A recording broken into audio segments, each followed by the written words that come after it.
Blunder, kata itu layak kita sematkan untuk keputusan Coach Sintayong yang merubah komposisi pemain di starting line up.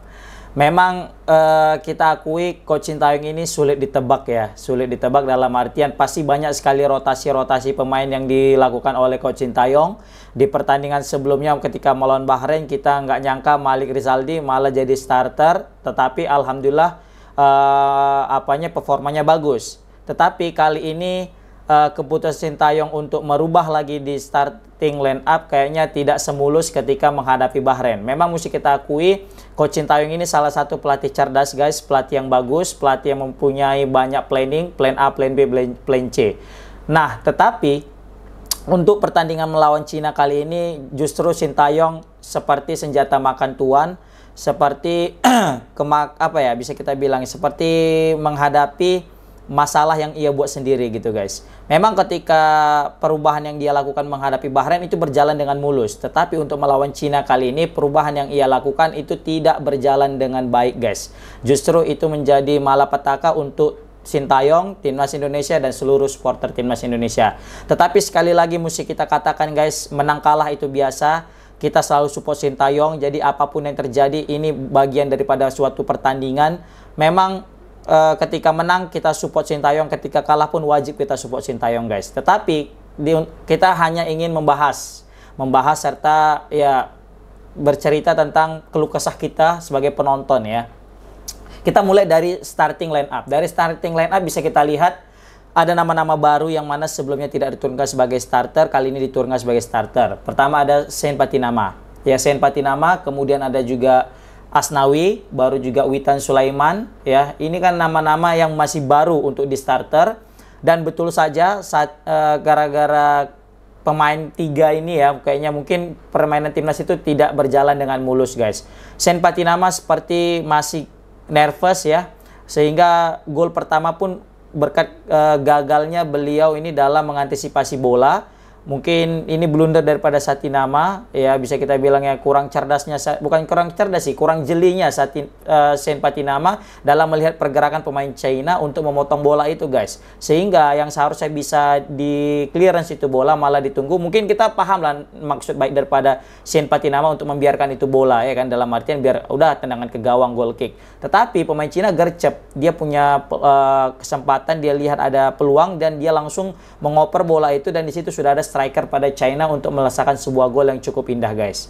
1-0 Indonesia tertinggal. Sebenarnya Indonesia ini main gak buruk-buruk amat guys. Justru dalam 3 pertandingan terakhir melawan lawan Arab Saudi, lawan Australia, lawan Bahrain, lawan Cina ini merupakan salah satu penampilan terbaik timnas Indonesia. Bahkan bisa kita bilang penampilan paling baik guys. Tetapi memang karena adanya beberapa teknis ya, dalam artian pertama gol blunder, yang kedua gol yang memang counter attack yang kita pemain itu belum siap, dan itu golnya juga bisa kita bilang bagian daripada formasi pemain yang dipilih Coach Sintayong dalam mengisi 3 back itu juga tidak efektif guys. Kita udah tahu lah Kelvin Verdong ini udah terbiasa dengan formasi 3-5-3 ala Coach Sintayong kan. Tapi dia dipaksa untuk bermain 3 back bersama dengan Bang Jai dengan Miss Hilgers. Nah, ini yang mempengaruhi daripada penampilan Verdong. Sebenarnya Verdong ini bagus banget guys. Verdong betul-betul mengcover seluruh lapangan, khususnya di sebelah kiri. Bahkan dia itu salah satu pemain yang paling sering melakukan tendangan shoot dari jarak jauh dan on target dan sempat mencetak gol. Untung saja kiper China juga bisa menepis itu bola guys.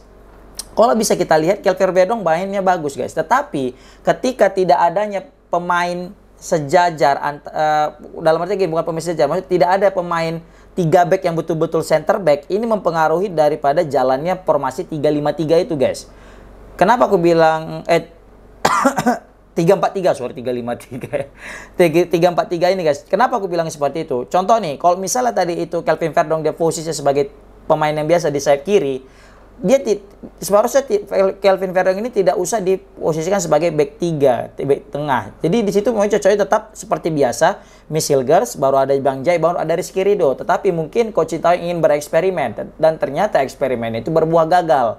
Makanya bisa kita lihat ketika di babak kedua digantilah Sean Patinama dan Verdong kembali kepada posisinya, dan Rizky Ridho, Miss Hilgers, dan Bang Jai kembali kepada posisinya utama juga sebagai center back. Di situ kita lihat pertahanan Indonesia juga semakin kokoh, semakin berimbang, seimbang. Itu beda dengan yang tadi. Yang tadi itu agak keteteran. Kenapa? Karena Shane Patidang dengan Kelvin Verdong ini mainnya rapat banget, dekat-dekatan banget. Jadi sangat sulit untuk mengembangkan permainan, guys. Di sayap kanan juga di situ adanya Asnawi dengan Witan juga kurang greget ya. Memang cuma ada satu sih tadi, ada 1-2 Asnawi dengan Witan di babak pertama yang cukup mengancam. Tetapi ya cuma mandet gitu doang, nggak ada peluang yang cukup berbahaya, guys. Memang sebenarnya mesti kita bilang ya, Asnawi, Witan ini pemain bagus, guys. Tetapi kalau di pertandingan kali ini mereka lagi nggak perform lah pokoknya. Witan apalagi di pertandingan melawan Bahrain juga nggak perform ya, kali ini juga nggak perform, tetapi diturunkan sebagai starter. Tapi aku yakin Coach Sintayong punya punya pemikiran lain. Coach Sintayong pasti lebih tahu lah daripada kita tentang pola permainan yang dia inginkan dan apa yang harus dilakukan timnas Indonesia, guys. Tetapi kalau misalnya kita berkaca daripada supporter yang tidak berpihak kepada siapapun, tidak ada maksud apapun selain daripada memang betul-betul dari hati yang paling dalam untuk kecintaan kita kepada timnas Indonesia, kita mesti akui Asnawi dan Witan tidak lagi baik-baik saja di pertandingan kali ini, guys. Bahkan ketika Asnawi keluar dan Witan keluar, ya kan, disitulah gol itu pun muncul melalui Profesor Tom Hai. Nah, ini juga terlambat ya, dalam artian terlambat Coach Sintayong kenapa tidak menurunkan formasi terbaiknya ketika menghadapi China. Aku sadar ini memang pasti pertandingan yang mungkin penting, ya kan, dan aku sadar juga mungkin Coach Sintayong punya pemikiran lain ya, dalam artian ini juga bagian strategi untuk mengelabuhi permainan China, ya kan. Tetapi kita juga harus realistis, guys. China ini kan belum pernah menang, belum pernah dapatkan 1 poin. Pasti mereka akan bermain mati-matian dan akan bermain semaksimal mungkin. Nah, Coach Sintayong mungkin ada pemikiran mungkin dalam artian dia itu agak lengah di sini. Takutnya dengan tidak menurunkan pemain terbaiknya di babak pertama, sehingga ya itu tadi kalau aku bilang senjata makan tuan jadinya kan gitu. Beda halnya jika pemain-pemain yang seperti Tom Hai, Marcelino atau Rizky Ridho dimainkan di babak pertama, pasti hasilnya pasti akan berbeda, guys. Tidak akan kalah dengan skor 2-1 ini, guys. Tetapi tetap ini keputusan Coach Sintayong, kita dukung bersama-sama. Jangan hanya karena kalah kita salahkan Coach Sintayong. Baru benang kita puji-puji, kalah kita maki-maki, tidak. Tetapi ini mungkin jadi bahan evaluasi Coach Sintayong jika kita sudah memiliki formasi pakem, dalam artian inilah starting line up terbaik kita. Kenapa tidak kita turunkan lagi ketika menghadapi China? Selagi itu tidak ada masalah. Mungkin ketika ada masalah di tengah pertandingan mungkin bisa kita ganti. Seperti itu, guys, ya. Ya, itu sih menurut aku. Gimana menurut kalian? Nah, kita lihat juga di gol kedua daripada China melalui serangan baliknya, guys. Ketika gol China itu terlihat sekali kan sangat kopong lini pertahanan timnas Indonesia. Di situ Bang Jai sibuk mengcover salah satu ujung tombak daripada China bersama dengan Kelvin Verdong. Terlalu dekat mereka berdua. Nah, di situ menyisakan hanya Miss Hilgers. Dan di situ sudah ada striker Cina yang siap-siap. Siapa lagi kalau bukan Zhang Yuning. Zhang Yuning ketika tahu ada posisi kosong di situ, hanya Miss Hilgers pun tertinggal sekitar selangkah atau 2 langkah, dan dia ketika mendapatkan umpan langsung mengeksekusi bola dengan indah, ya kan? Sehingga ketinggalan Indonesia dengan skor 2-0, guys. Nah, berakhir nih babak pertama 2-0 untuk China. Nah, Indonesia babak kedua barulah masukkan Tom Hai, barulah masukkan Marcelino, barulah masukkan Rizky Ridho, dan terbukti permainan Indonesia gacor, guys. Langsung dikurung pertahanan daripada China. Nggak dikasih ampun lah China untuk megang bola, ya kan? Nah, ini seharusnya yang terjadi dari babak pertama, guys. Tapi sebenarnya gini ya, di babak pertama juga memang bagus main Indonesia. Memang karena blunder tadi itu merubah segalanya, asli. Dari awal pertandingan, Indonesia betul-betul mengurung pertahanan China. Seakan-akan kita melihat China ini sebagai tim tamu, Indonesia sebagai tim tuan rumah di awal pertandingan. Tapi semua itu berubah 180 derajat semenjak kebobolan di babak pertama, semenjak kebobolan karena blunder daripada Shane Patinama. Itu betul-betul merubah segalanya. Indonesia udah nggak konsen lagi mainnya. Indonesia udah ancur-ancuran, acak-acakan, nggak jelas gimana. Apalagi ketika kita mulai membangun serangan dari sayap kanan, itu asli nggak ada efektifnya. Hanya mengandalkan Orat Mangun strike dan Kelvin Verdong di sebelah kiri yang betul-betul mati-matian untuk mencari ruang. tidak membuang-buang peluang dan langsung mengeksekusi. Beda halnya dengan di sayap kanan. Sayap kanan ini asli mudah sekali terbaca, ingin hanya melewati tanpa memikirkan kerjasama tim. Memang ada kerjasama tim, tapi terlalu memaksa. Mesti kita akui Asnawi pada pertandingan kali ini terlalu maksa ingin masuk ke dalam. Bahkan komentator juga tadi mengatakan Asnawi banyak sekali mengambil keputusan-keputusan yang tidak tepat dengan banyak sekali bermain individu yang ingin mencoba masuk ke dalam dan harus terpotong bolanya oleh pemain China.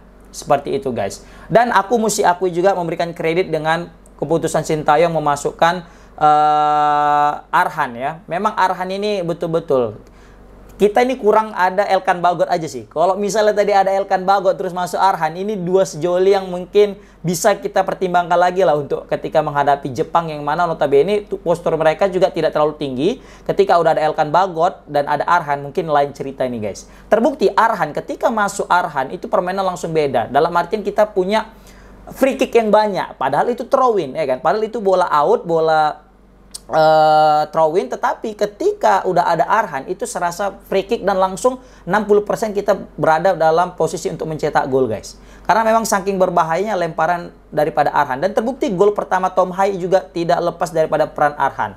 Bahkan pemain China yang berada di bench lapangan itu sampai ketar-ketir melihat lemparan Arhan yang betul-betul 3 kali Arhan melempar, 3 kali langsung berbuah peluang yang sangat-sangat krusial guys. Nah, ini mungkin jadi catatan penting juga untuk Coach Sintayong ke depannya. Dan lihat, Arhan ketika walaupun sebenarnya bukan di posisi dia yang di sayap kanan, itu kan dia menggantikan posisi daripada si Witan dan Asnawi di sini di sebelah kanan guys. Tetapi lihat, Arhan meskipun itu bukan kaki terkuatnya dari sayap kanan, bukan posisi terkuatnya yaitu sayap kanan, padahal dia posisi sayap kiri, lebih tepatnya back kiri atau sayap kiri.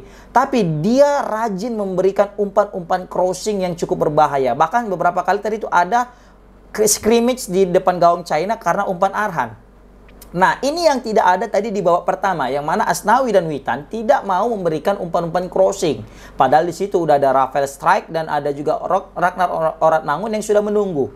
Tetapi ya inilah pertandingan, kalah dan menang, kadang bagus, kadang enggak ya. Tapi apapun ceritanya, yang berlalu tetaplah berlalu, yang enggak apa-apa. Ini jadikan peluang, tapi setidaknya dengan hasil kekalahan ini Indonesia untuk bisa langsung lolos ke Piala Dunia sebagai jalur peringkat kedua di bawah Jepang itu pupus sudah. Aku bisa garansi pupus sudah, karena lawan kita setelah ini Jepang, Arab Saudi, Australia itu sangat sulit untuk mendapatkan 3 poin guys. Kalau Arab Saudi, Jepang kita mungkin apa ya, secara logika aja paling 1 dapat poin udah mantap kali lah itu secara rasional ya. Tapi kalau lawan Arab Saudi kita wajib dapat 3 poin. Kalaupun nggak dapat 3 poin, 1 poin pun lagi nggak apa-apa. Tapi kalau lawan Australia ini kita sulit mendapatkan poin. Kenapa? Bermain di kandang mereka guys.